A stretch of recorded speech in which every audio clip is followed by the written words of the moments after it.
Yeah. Okay, you're with Mr. What was your name again? My name's Dave. Dave, and you play I bass with Mystery Train, and you're sitting here at the Mexican Food Place right next door to Peter D. Pretty good food here? Great food. You should see a Taco Bell. It's like it's more of a family place now, I guess, huh? It was a Taco Bell at one time. Yeah. Are you from Claremont? No. No, I live in El Cajon. I'm originally from the Midwest, Illinois. Cool. How long have you been in San Diego? About 10 years. All right. So you're not a newcomer? No. I understand good Mexican food. You kind of have to acquire a taste for it around here. Oh, this is love at first sight. How long have you been with Mystery Train? I joined Mystery Train in,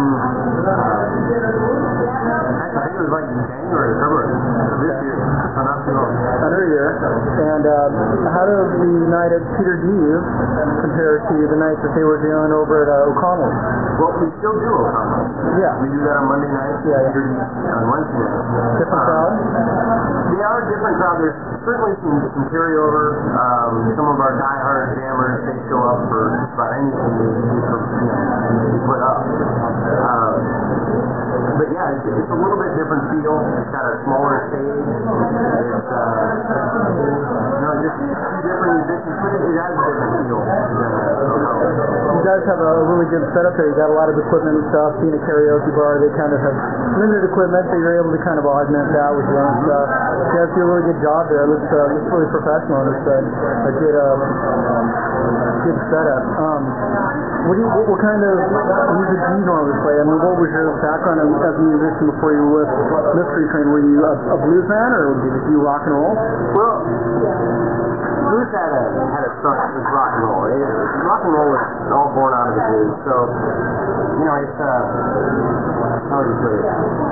Always been a blues person. Eric Clapton, people like that are certainly formidable for me. I play blues, play rock and roll, and anything I can really get my hands on. Who's your favorite blues musician? Eric Clapton? Yeah, Clapton's certainly up there. Clapton is good. Derek Trucks is coming to town. He's a phenomenal player.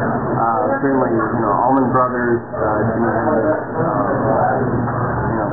I go more towards the rock end than some of these other guys, but they're schooled in the old school. I've grown up with my dad's with me from the 60s and 70s. Right on. And what about as far as the kind of traditional or the old school blues musicians? Who are your favorite dead black musicians, or going way back? Going way back?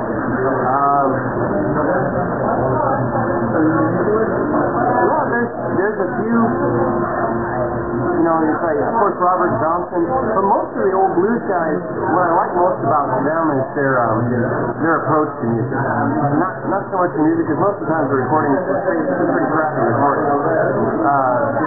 But their approach to music, do it yourself. They've got a beat up guitar and they still make it work well. Yeah, it's kind of the way they had to back then. Exactly, and so I appreciate their resourcefulness and their songwriting, and most of all, their ability to convey a feeling or idea.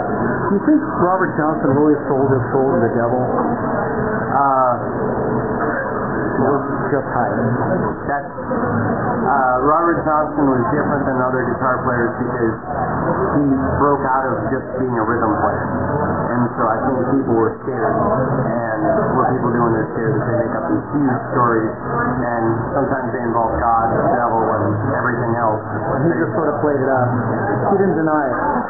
Yeah. Kind of like G.G. Allen and all of his myths around it. Kind of like, Sabbath. He had Ozzy biting off the head of a bat. He didn't do it? He didn't? No.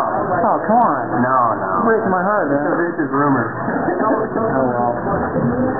One of the things about blues is it's probably one of the most traditional or original rock and roll, one of the most traditional music types to come out of America. As far as Americana, it's something that, gave birth to so many other styles, and I think preserving all that old stuff is great. Do you have any of the Fat Possum records that Epitaph put out? Remember they were doing that? I think they still do it. The label Fat Possum, where they take a lot of the old recordings and they kind of put them together on the old musicians and re-release Fat Possum. I really have.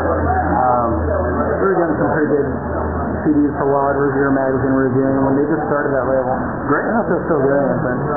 So, anyways, yeah, do you have anything you'd like to say as far as inviting people down to Peter D's on Wednesday nights for the Blues Jam? Yeah, I mean, come on out, have a good time. They have to be pro, though, right? It's got to be a pro level type thing. It can't be like, blues karaoke where, if you're Rob, you come down and he doesn't know how to play a guitar, just get up on stage, sing the old Robert Johnson page. Yes and no. I mean, there's one way to get better, and that's to get out and play. And so, if you wanna, a closet player, and you think you're good, and you think you can come out and you know some of the language to 1, 4, 5, and A, something as simple as that. If you can do it, if that's your language, come on out, play. And if it's not, come on out, ask a lot of questions. I don't know anybody who wouldn't, jump at the opportunity to help somebody else. It's funny. Oh, yeah. The main blues man himself, the leader of the band. All right. How's it going, Sonny? Yeah.